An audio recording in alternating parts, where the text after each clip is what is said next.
इसके बाद अगर हम बात करते हैं change in the rate of tax, तो सेक्शन 5 जो है वो इसको हैंडल करता है और इसके अंदर जो है वो 4 पॉइंट आते हैं कि इन केस अगर आपका टैक्स रेट चेंज होता है तो आप उसको कैसे एप्लीकेशन होगी, उसकी जो आपकी टैक्सेबल सप्लाईज हैं, आपकी इंपोर्टेड गुड्स हैं, उनके ऊपर कैसे जो है वो रेट ऑफ टैक्स अप्लाई होगा। तो हम इनको फर्दर वन बाय वन देख लेते हैं। तो सबसे पहले हम बात करते हैं रेट फॉर टैक्सेबल सप्लाई की, कि अगर जो ऐसी किस्म की प्रोडक्ट्स हैं जो इन पे टैक्स आयद होता है और वो टैक्स के ज़ुमरे में आती हैं, तो अगर टैक्स की रेशियो जो है वो चेंज हो जाती है तो क्या होगा कि रेट उसके ऊपर तब लगेगा जब आप उनको सप्लाई कर रहे हैं। यानी कि अगर वो कंज्यूमर प्रोडक्ट्स हैं तो जब तक वो कंज्यूमर के हाथ में जा रही हैं तब उसके ऊपर जो है वो टैक्स एप्लीकेबल होगा। Afterwards we have imported goods, के अगर इम्पोर्टेड गुड्स हैं, आपने कुछ बाहर से चीज़ें मंगवाई हैं, अगर आपकी वो होम कंजम्पशन है जी, घर की इस्तेमाल के लिए है, और तो फिर क्या होगा कि जो कस्टम एक्ट 1969 है उसका सेक्शन 79 जो है वो बताता है कि जी जब ये चीज़ें डिक्लेयर हो जाती हैं और आपको डिलीवर की जाती हैं एट दैट टाइम टैक्स दिया जाएगा। यानी कि जब तक आप टैक्स पे नहीं करेंगे आपको डिलीवरी नहीं मिलती है चीज़ों की।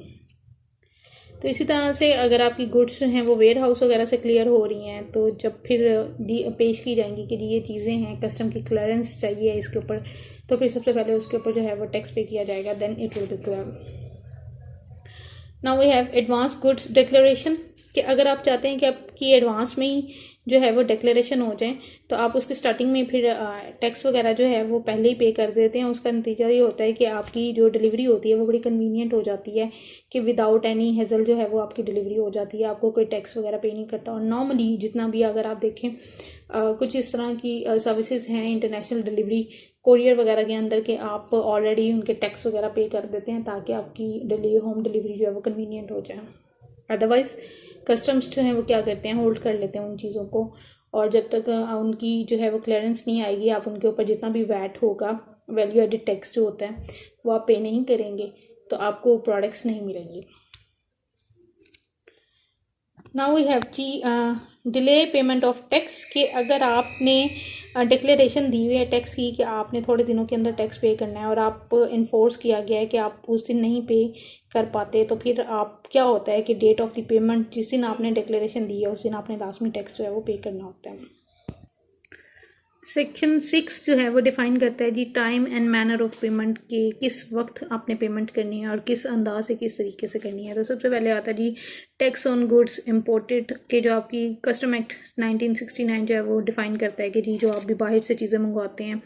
जब उनकी क्लियरेंस वगैरह होती है वो इस कस्टम एक्ट के अंदर होती है और तभी जो है उसी तरीके में इसका जो है वो टैक्स वगैरह पे कर दिया जाता है और उसी वक्त पे कर दिया जाता है। Tax on the taxable supplies, की अगर आपकी कुछ इस तरह की प्रोडक्ट्स हैं जिनके ऊपर टैक्स आयद होता है, जो टैक्स के ज़मरे में आती हैं, टैक्स में फॉल्ट कर रही हैं टैक्स लाइन के अंदर, तो फिर आप क्या करेंगे, उसके ऊपर टैक्स कैसे पे करेंगे कि जब आप वो चीज़ों को आप प्रेस्क्राइब की गई हुई हैं आप उनको प्रेजेंट करेंगे टैक्स पीरियड के अंदर अपने किसी भी सेलर को या आगे उसको फॉरवर्ड करते हैं तो फिर उनके ऊपर जो है वो टैक्स लग जाएगा।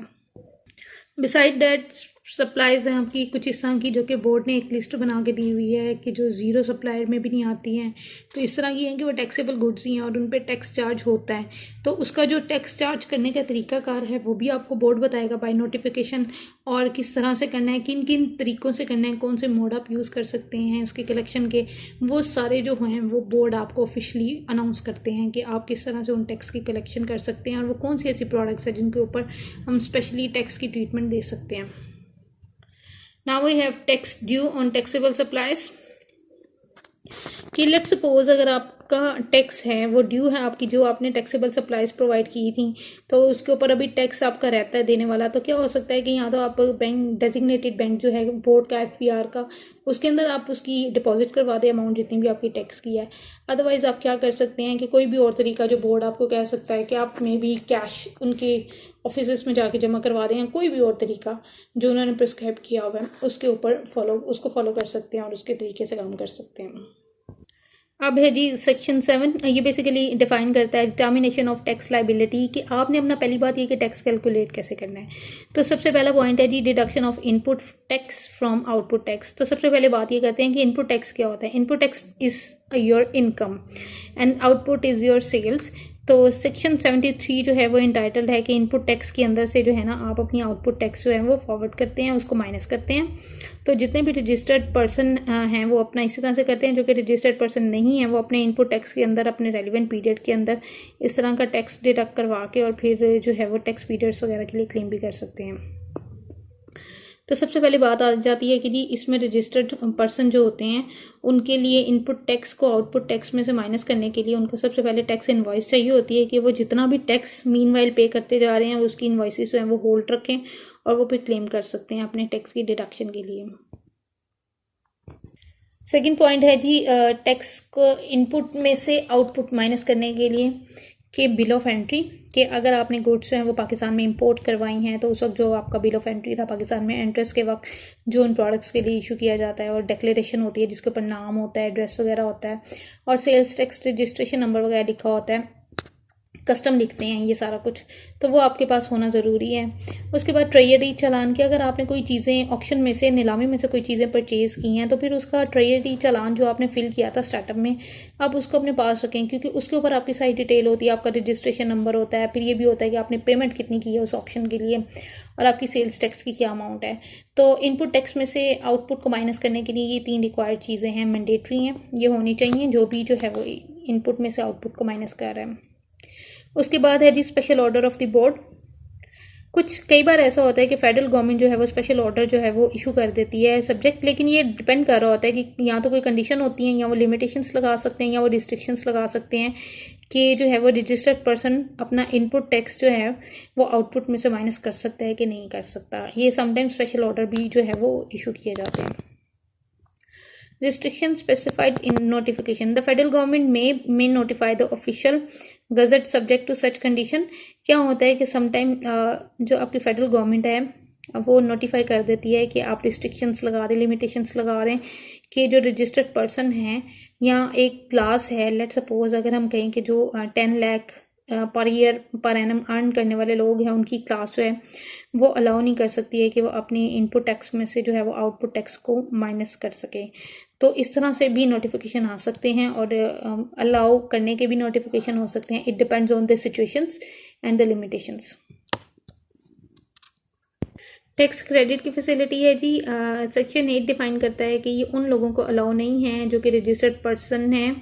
वो क्लेम नहीं कर सकता कि उसको जो है एग्जेम्प्टेड गुड्स एंड सर्विसेज हैं कि उसको टैक्स क्रेडिट यानी कि रिफंड हो सकता है या रिलैक्सिबिलिटी मिल सकती है, वो बिल्कुल क्लेम नहीं कर सकता है उन सर्विसेज के लिए जो कि फेडरल गवर्नमेंट वगैरह को वो प्रोवाइड कर रहे हैं या नोटिफिकेशन हुए हैं या एक्स्ट्रा अमाउंट ऑफ टैक्स अगर उसको एप्लीकेबल हो रही है या सर्विसेज उसने कोई भी प्रोवाइड की हुई हैं। इसके अलावा जो है अगर उसने कोई परचेज डिस्क्रिपेंसी उसकी अगर निकल आती है तो वो नहीं कर सकता। अगर उसके पास फेक इनवॉइसेस थी, अगर उसने परचेज किया रजिस्टर्ड पर्सन ने और वो फेल हो गया फर्निश करने में कि जी जो उसकी इन्फॉर्मेशन थी वो बोर्ड को प्रेजेंट नहीं कर सका। लेट सपोज उसने एक गाड़ी खरीदी बट एफपीआर क्या कहता है कि आपके पास एक जेन्युइन सोर्स होना चाहिए कि आपके पास गाड़ी लेने के लिए जो अमाउंट आई है वो कहाँ से आई है, आपने अर्न किया है, आपके पास कोई प्रॉपर्टी ओन करते थे आपने उसको सेल करके लिया है, आपके पास एक क्लियर कट मनी ट्रेल होनी चाहिए। अगर आपके पास नहीं होगी तो आपकी इन्वॉइसेस जो हैं वो फेक डिक्लेयर हो जाती हैं। तो फिर उसके लिए जो है फिर आपकी अकॉर्डिंगली कस्टम एक्ट के अकॉर्डिंगली भी हो सकती है कार्रवाई अगर आप जो है इंपोर्ट कर रहे हैं बाहर से और आपके डॉक्यूमेंट्स वगैरह जो हैं वो क्लियर नहीं है। तो now we have restrictions on adjustment of input tax कि अगर आपका इनपुट टैक्स है आपने उसकी एडजस्टमेंट करवानी है वो बहुत ज़्यादा है, लेट सपोज 90% से एक्सीड कर रहा है तो सेक्शन 8B जो है वो बताता है कि कुछ इस तरह के पॉइंट्स हैं जिनको अलाउ किया गया हुआ है लेकिन कुछ लिमिटेशंस भी लगा दी गई हैं। तो सबसे पहली बात यह है कि जो आपका रजिस्टर्ड पर्सन है वो अपने इनपुट टैक्स को 90% से ज़्यादा अगर उसका आउटपुट टैक्स कर जाता है तो वो टैक्स पीरियड के अंदर तो वो फिर एडजस्ट नहीं करवा सकता, वो अलाउ नहीं है।